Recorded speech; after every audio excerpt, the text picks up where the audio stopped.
शीलवृत्तवेषैः अतिवृत्तामरविक्रमप्रतापैः अतिलङ्घित सर्वलोकसाम्यं वरये वैष्णव वैभवावतारम् शीलक्कयेष तव हन्त दयैकसिन्धो क्षुद्रे कृतज्जनपदे जगदण्डमध्ये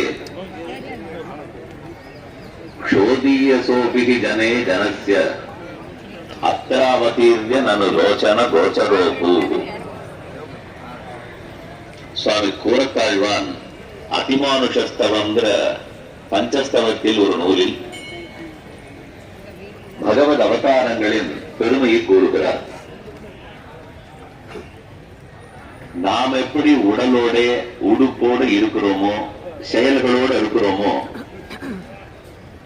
அதை தாண்டின திருமேனி கொண்டவராய், சேட்டிதங்களை உடையவராய்,